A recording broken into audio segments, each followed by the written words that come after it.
Hey everyone, so welcome to another lecture in Introduction to Political Science. Today we're going to be looking at democracy and democratic government.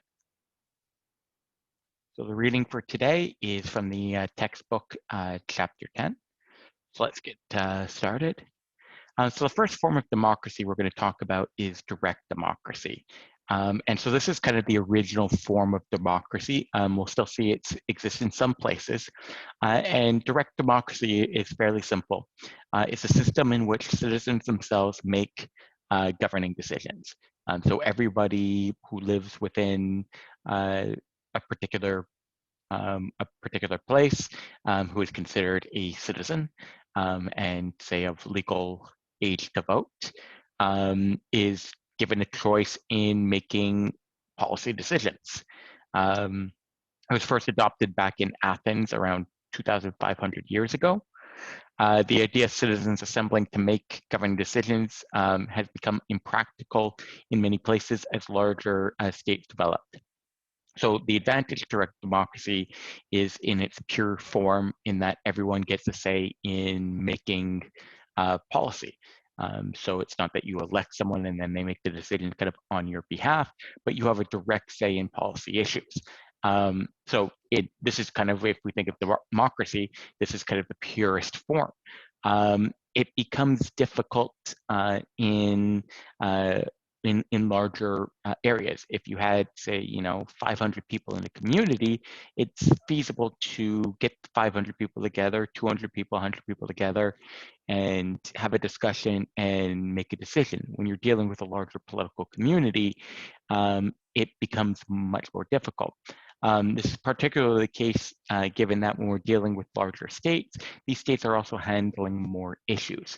And so you're voting on many, many, many different things. If everyone had to be informed on all of these different political activities, it would require a high level of engagement, a high level of time, and a high level of participation from many people in society. If you think about it, our politicians, right, to be able to stay informed on all the different issues, right, they have politics as their full-time job. And so it would require an extensive commitment from people. So most democracies now don't involve direct democracy. Um, it's not entirely disappeared. There are some places, for example, in some New England towns that will use direct democracy. So in local communities, it is something that is more feasible. We're dealing with, particularly smaller towns, we're dealing with smaller number of people, smaller issues. It's easier to get everyone together and have debates on the issues.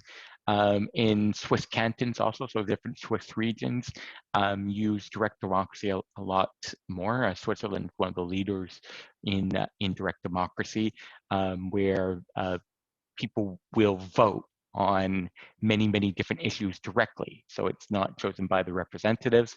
Representatives will choose some issues, but many, many different issues go directly to the people to make decisions.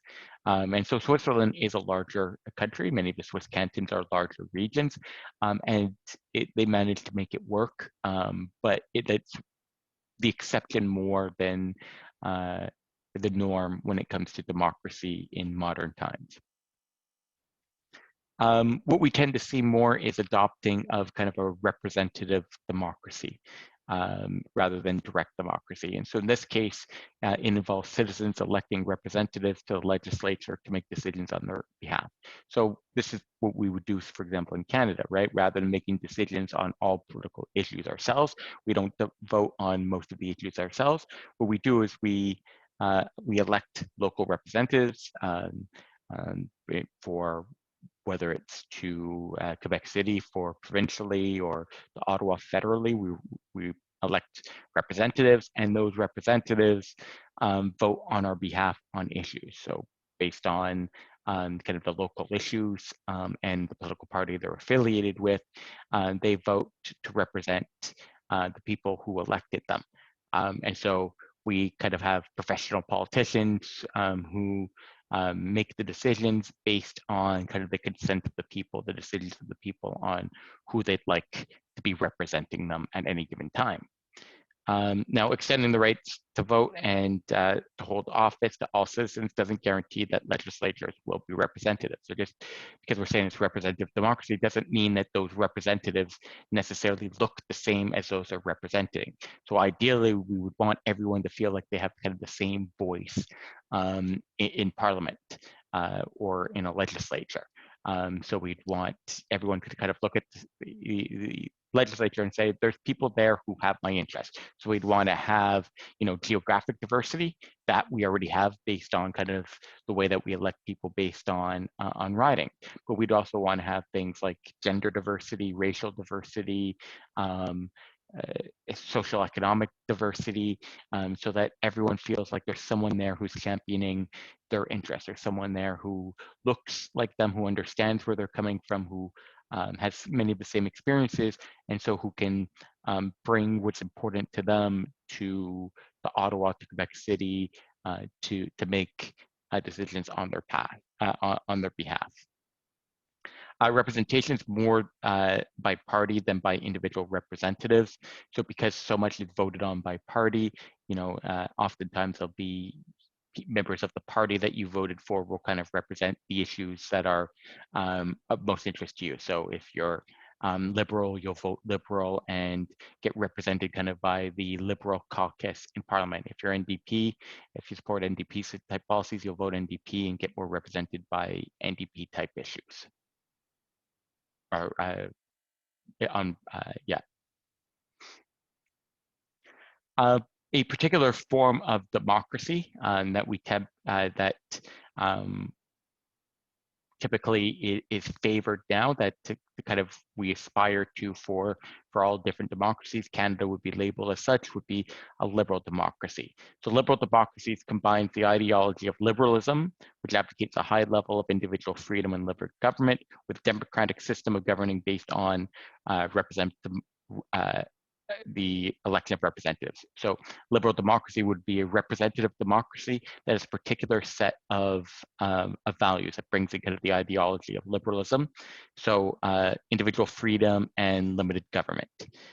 So liberal democracy includes the following principles: limit on what government can do. So there's some things that government can do, some things that government can't do. Freedom of expression and organization. So freedom of speech, freedom of assembly, freedom of religion, typically, freedom of for the communications media. So freedom for a part of expression is often freedom of the media. So protective media in the sense that the media plays a large role in a thriving democratic society. And so there's important to have protections for the media. And then free competition for political power. So it's open to representation of many different people. So everyone has access to be able to compete for political power. So when we're talking liberalism, we're talking, and when we're talking limited government, right? We don't necessarily kind of mean kind of the old school liberalism where it's small government. It's more in this case when we're talking liberal democracy in terms of limits on government. So there's some places where government can make laws, and there's some places where it stays out of. So for example, government can't tell you and tell you what you're allowed to say and what you're not allowed to say. It can't interfere in what the media puts out. It can't stop you from assembling. It can't stop people from participating in the political process.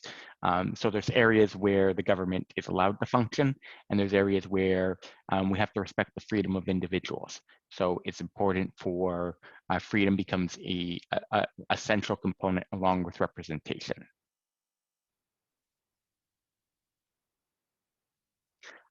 So liberal democracy relies on political pluralism and the rule of law. So in terms of pluralism, for liberal democracy to function properly, there must be centers of power that are independent of the government, that are able to question what the government does.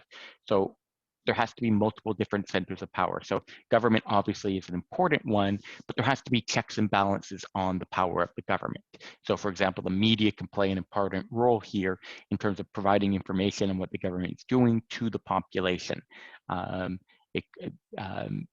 This serves otherwise, without an independent media, without as a center of power, the government could do whatever it wants and then kind of lie about it to the public, and the public wouldn't know, because it would be relying on the government for information. So checks and balances becomes an important part of a thriving democratic society. And rule of law plays a role in this. So the rule of law places limits on government as it's required to act in accordance with the law. So even though the governments create laws, they're also beholden to the law. So those who are members of the legislature, it doesn't mean that they're above the law and they can do whatever they want. And even in terms of the laws they're allowed to create, it's constrained by the Constitution, right? So the Constitution is above the legislatures, and they have to follow a particular process for changing this Constitution. We would often refer to this as a constitutional democracy. So in Canada, for example, or in most modern democracies now, it's not actually the legislature that's supreme. It's the Constitution that's supreme. That is kind of the ultimate power. And so that's important that the legislature, both as individuals but as politicians, are constrained by the law. And so rule of law exists when three conditions are met. The law is known or knowable to all, so everyone has to be able to know what the law is, so that they can A, obey it themselves, but also observe that other people are obeying it. The law applies equally to all. So it can't be that some people, for example, the elite or members of the legislature are exempt from the law where ordinary citizens have to obey it. In practice, some weaknesses in even democracies and legal system is that the law doesn't necessarily apply equally to all. So for example, in many democracies, if you're richer and are able to hire a better lawyer, you're able to get off, you may be able to get off or get a lesser sentence than somebody who couldn't afford a high-priced lawyer, even if your behavior was exactly the same. So the law doesn't necessarily apply equally to all. So that's a weakness in many democratic societies, but it's still much better than it is in many non-democratic societies where the law applies to some people and not to other people at all.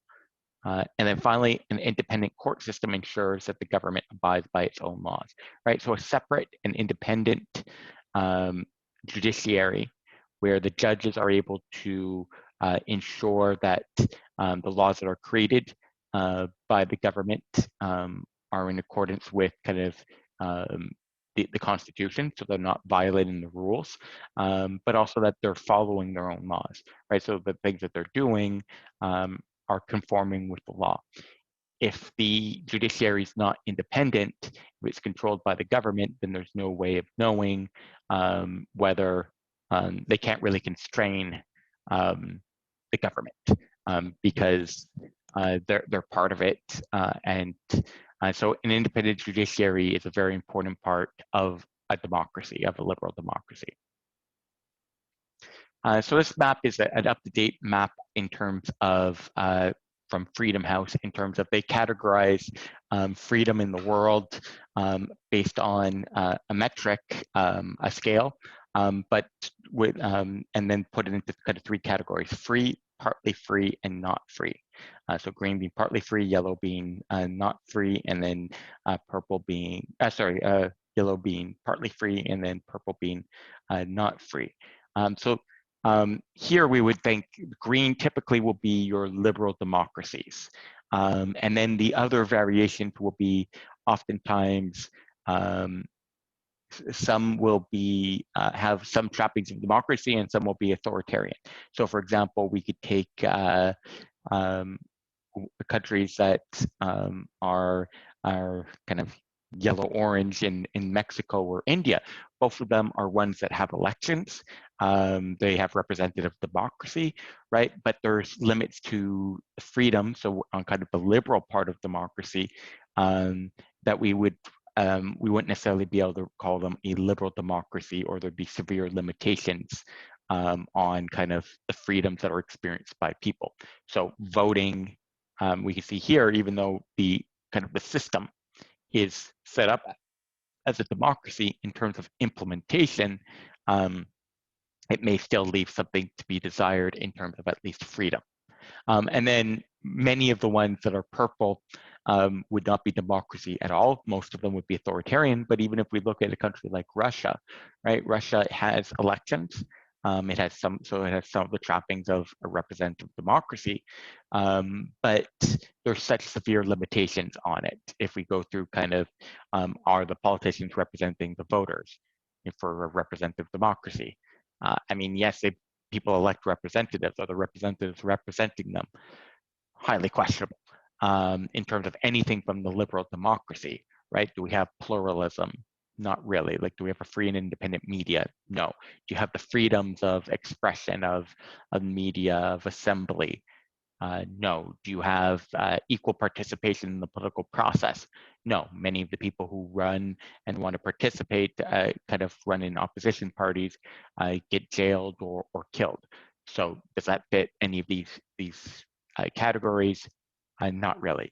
So we can see, I mean, if you went kind of through a trend, the good news would be that compared to, 50 years ago, there's a lot more green countries than there were in the past. Slightly, though, more concerning is if we look at more recent trends, say from 2005 to present, we actually see that the number of free countries has been declining, and the number of not free countries has been increasing. So we've seen a little bit of democratic backsliding in terms of rights. Many of these would be ones that were were liberal democracies and that have fallen off, that have backslid a little bit. Some may just no longer be democracy at all, but some, it's more commonly will be in terms of kind of the liberal side. So many of the freedoms is where you've seen a lot more backsliding. So people have lost a lot of the rights that they used to have. The government's cracking down on many more people than they used to.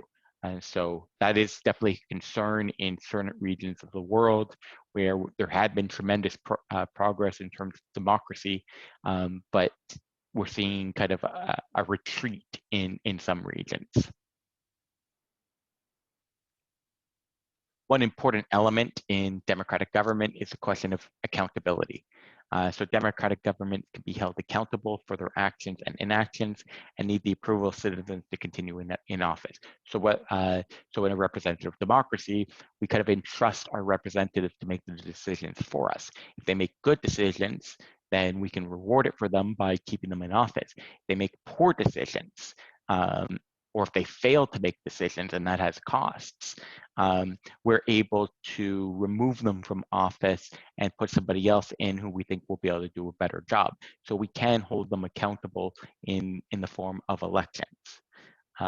Ongoing accountability in liberal democracies is provided by the media and civil society organizations that inform the public about what government is doing.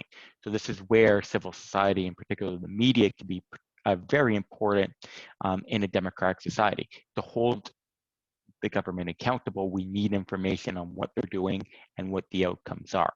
And we need to be able to get it from a trustworthy source. If the public's not informed, then they can't hold the government accountable. And so the media plays this important kind of bridge in providing information. Independent agencies and officials act as watchdogs, holding governments to account through publication of reports assessing aspects of governance. So many democracies will also have, outside of the media, will have kind of government watchdog agencies that will write reports on the performance of the government. Are they following the rules? So it could be in terms of spending. How are they doing in terms of spending? Are they wasting money? It could be in terms of ethics watchdogs that are looking and seeing there's certain rules on ethical behavior that we expect from our representatives. Are they violating these rules? And they then write reports, and the government can react to them in terms of changing their behavior, hoping to avoid kind of punishment at elections, but also these reports that are available to the public in making their decisions. And if there's severe enough charges, if there's severe enough breaches kind of a public trust, we have the possibility of holding our elected officials accountable by removing them from office. So an important element then for accountability is the concept of transparency. To hold someone accountable, like we talked about, in terms of the media or independent agencies, is that we require information um, to be able to assess the performance of the government and to be able to hold them accountable. So transparency becomes an important component. So governments have an obligation to provide timely access to information and to operate visibly so that it can be held accountable for its actions, right? So it needs to be able to provide information about as many things as it's doing as possible. And it needs to be able to do so timely, in a timely manner, so it can't be 10 years later that we get the information, because then you can't really hold that current government accountable for its actions. Governments will often try to limit access to information that may reflect negatively on them. So sometimes access to information requests, so in most democratic governments and most liberal democracies, you can put forward for information that's not already provided, you can submit access to information requests. So asking the government to provide, to make public particular government documents. Sometimes governments will charge fees for them. They'll often drag their feet and provide the information as slowly as possible when the information is potentially damning for the government. So try as much as possible to avoid being transparent when it could be damaging. And some information will be, won't be publicly available. This is often for reasons of national security, individual privacy, or cabinet solidarity. So for example, if particular decisions or particular information that the government has risks something like national security. So for example, if the public wants to understand, or the media wants to understand why a particular military decision was made, the government will release a lot of information, but some information on, for example, underlying intelligence that could compromise what's often referred to as sources and methods. So who the sources are and how that information is gathered. That could be, the release of that type of information could hinder future intelligence gathering operations. And so sometimes this information won't be able to be released, it'll remain classified. So usually in these cases, the particular parts of the government who have oversight of it, including members of the opposition, so that if there are any breaches, kind of if the government's not operating properly, there is somebody in there who can help kind of make public that, not necessarily kind of the information, but bring to the public's attention that there were bad things happening here.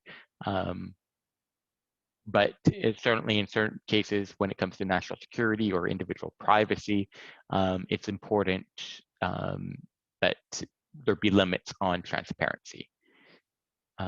Transparency is crucial in avoiding the taint of corruption and undue influence. Democratic government also requires popular participation, right? So if we want to have a representative democracy that represents our interests, then we have to participate in selecting our representatives. And to have representatives who represent our interests, not only do we have to participate, but we have to be informed on what are the issues, where do the different representatives stand on the issue, so we can choose someone who's going to make the type of decisions that we like or that we want, that are in our interest. So informed public participation from all sectors is important to ensure that government is responsive to the needs of the people and not to the interest of powerful special interests, right? So if we don't participate, then we can't really complain if the government's not responding to the things that we want, if they're only responding to those who are participating. Yes, many people go into the government want to do well, but they also want to keep their jobs. And so they're going to respond to whoever can, help them stay in their job. So if the public's not informed, the public's not really participating, then, and it's only a small number of people who are voting, then the government's only going to be responsive to them, because that's kind of the group that it is selecting the government. If everyone's participating widely and the government needs the support of everyone, then they're going to need to have to kind of listen to everyone and are less likely to get captured by smaller interests. Participation in the form of voting has declined, while other forms of citizen participation have been increasing. So in democracies. The other forms of citizen participation are excellent. There are concerns about the decrease in voting because voting is one of the most important methods for holding the government accountable. So are other methods, so it's not to say these other methods aren't important too. Protests can get government, help hold government accountable, for example, and get them to change kind of policy outside of election season. One of the problems with voting is that it means that, like, say, every 4 years you get a say, but in those kind of in between those 4 years, the government can kind of do what it wants, more or less, as long as it's not so bad that it's going to affect the next election. They're relatively unsupervised, or they've got a lot of kind of power or discretion to make decisions. Other forms of political participation can help limit it. So in this chart, we see kind of political participation in different societies. The blue dot kind of being probably the most interesting one, so percentage of voting age population. And so we can see in different countries, we see very, very different levels of participation. So in some, like in Belgium or Australia, Sweden, Denmark, levels of political participation are very high, or are voting are very high at 80 plus. Then in some other countries, they can be very low. Switzerland being one that's is often quite low. Part of the reason Switzerland could be quite low is with a lot of direct democracy means that there's a lot of things to be voting on a lot of times. So the more you ask people to vote, the more often you ask people to vote on the more different things, the fewer people who are going to care about staying engaged and participating in the political process. Canada, we can see, is kind of middle to bottom of the pack in the 2015 election. So we're not the worst. There's several who are considerably worse than us, but we're certainly not in the upper tier, in the kind of a little bit above 60 range. US is on kind of definitely on the lower tier here. In many cases, in countries like Canada or the US, the level of participation will depend on the election. If it's viewed as a very salient election with either polarizing candidates or important issues, participation will go up. If it's a election where there's no really important issue and no candidate is no parties has either made someone particularly mad or no candidates made people particularly excited, then political participation will typically be low. But there's definitely a wide range in participation among voting age population.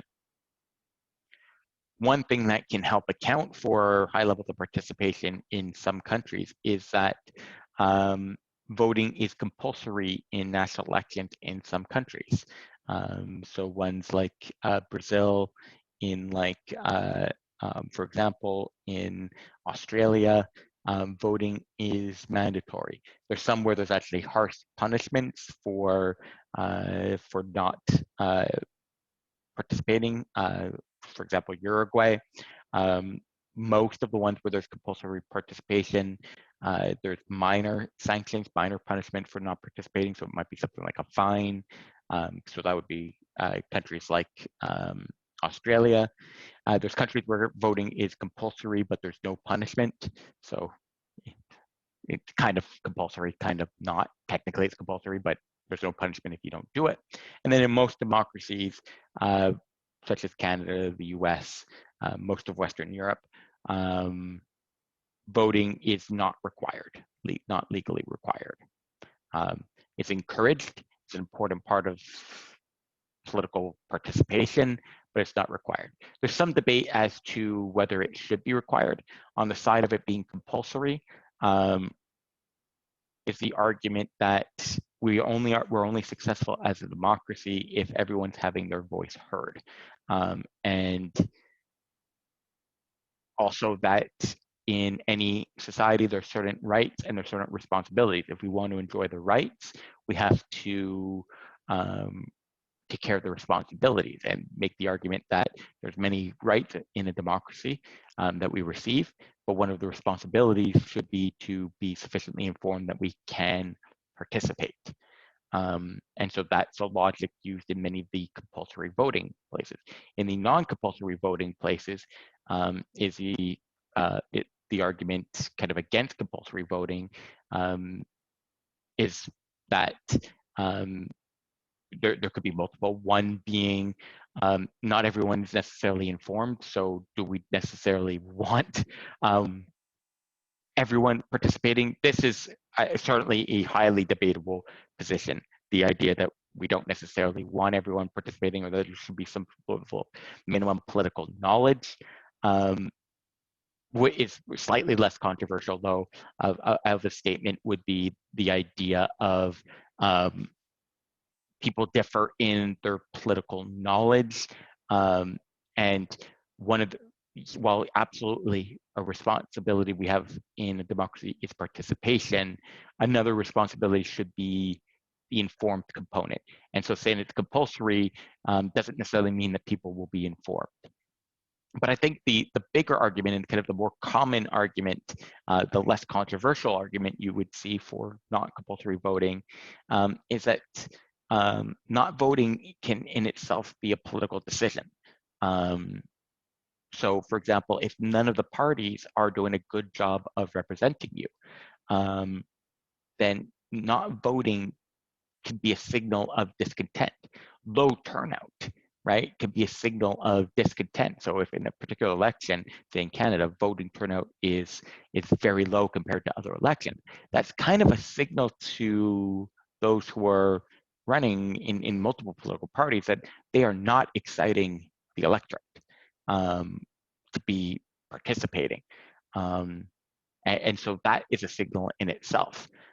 So sometimes people will say, I chose not to vote, right? I'm informed on politics, but I chose not to vote because there's nobody there who made me happy, who inspired me to want to vote.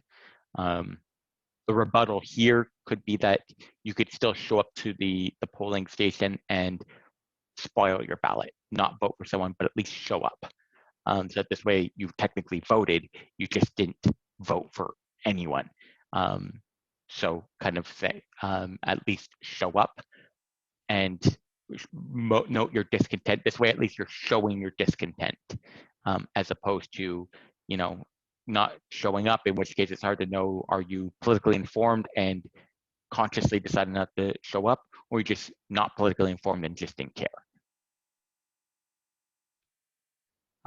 Democratic government, another issue that we deal with is government responsiveness. Governments are responsive to the interests of the public, notably by holding elections.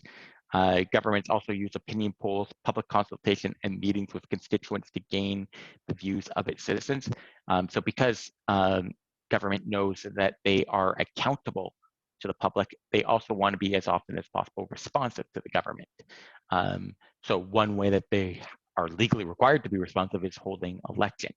But because they know that they could be held accountable in these elections, they're going to want to be as responsive as possible to public feedback so that they can be as successful as possible in the different elections. So they might use things like opinion polls or consultations or meeting with constituents to get an idea of what are the views of citizens, and then put forward kind of a platform, but also put in form legislation that fits with public desires. And the better you can do that,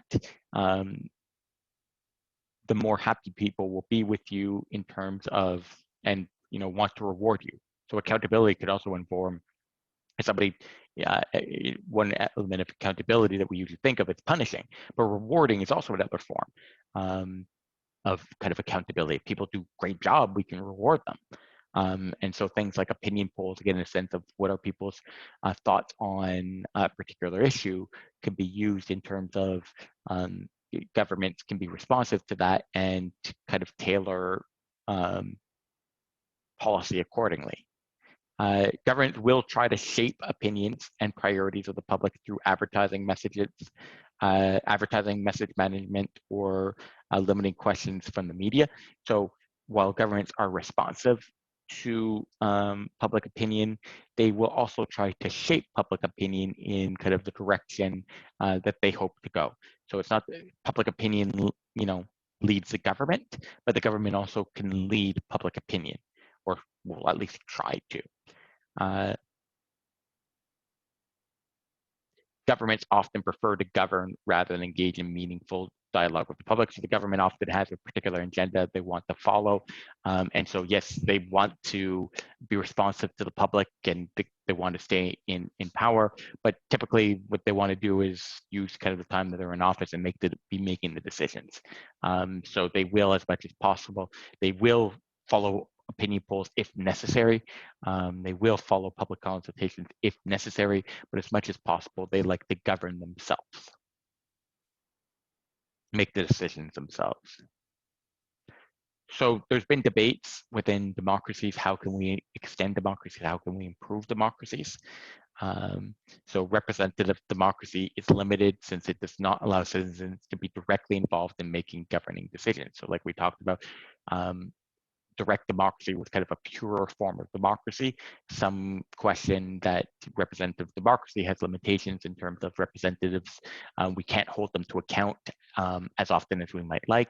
Representative democracies, representatives don't always represent the will of their constituents, don't necessarily do a very good job of doing it. So we'd like to kind of bring the people more into making decisions. We sometimes ask questions about whether there's a democratic deficit in many different democracies.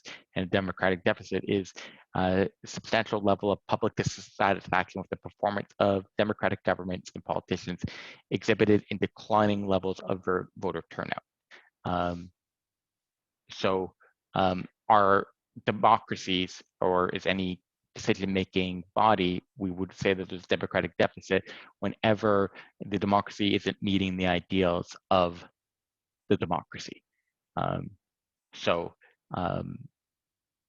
All of the different ideals that we've talked about in terms of representative or liberal democracy, if the government's not meeting these ideals, if they're not representing properly, then we would say there's a democratic deficit. Theories on how to increase citizen involvement include things like using plebiscites or deliberation. So we'll turn to each of those. So using plebiscites in your democracy involves giving citizens greater control of public policies and representatives through the use of some of the following devices. So things like referendums, which gives people the opportunity to vote on a particular issue or proposed law. For example, referendums on Quebec sovereignty, right? So these would be special kind of elections that are held on particular issues, not to elect any, say, members of government, but we put a vote on a particular important issue where the government doesn't feel that it should be the one making the decision because it's an important enough issue, and that it wants direct public consultation and wants the public involved in making the decisions. So it could be, we could decrease democratic deficit by increasing the number of referendums where people can make the decisions directly. Citizens initiatives. So these give citizens the right through petition to have a proposition put on the vote by the electorate for approval.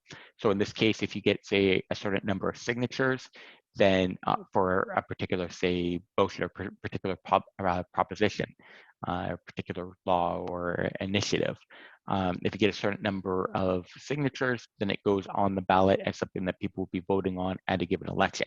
This is common in some parts of in the US. So for example, in California, when you get time to vote, yes, you're voting on, say, president or in Congress and stuff like that, but you're also voting on multiple different propositions. So these are citizen-led initiatives that the government has no real say in, that as long as you you get the number of signatures, it has to go on the ballot, and the people then get the vote on it. So it makes the ballots much more complicated than the ballots that you would be used to, where you're voting for a much more limited number of things.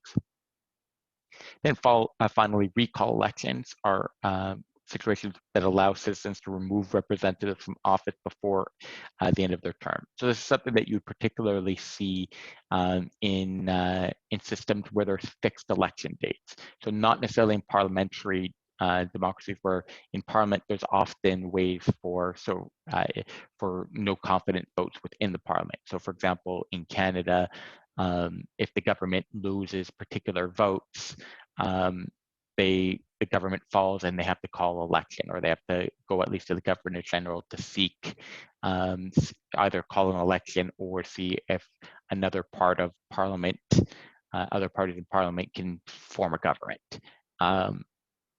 So there's a mechanism already within Parliament for going to an election early.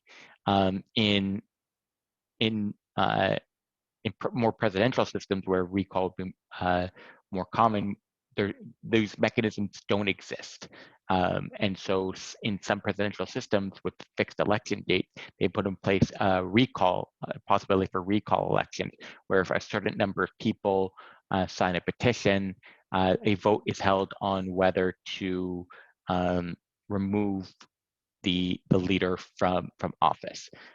So for example, when in California, this is something that can happen in California. There's currently a petition circulating for the current governor. I think it's got more than 1 million signatures to have a recall election for him. Arnold Schwarzenegger, when he became governor of California, he did so following a recall election for his predecessor. And after that, there's an election for kind of a replacement, and Schwarzenegger won.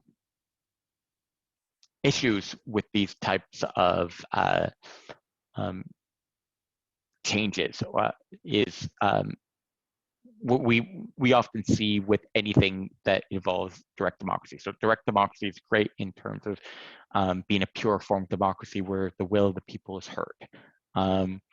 But there's pitfalls on with any initiative related to direct democracy. Is that there's possibility for manipulation, but more that voters may not be prepared to vote on multiple complex questions.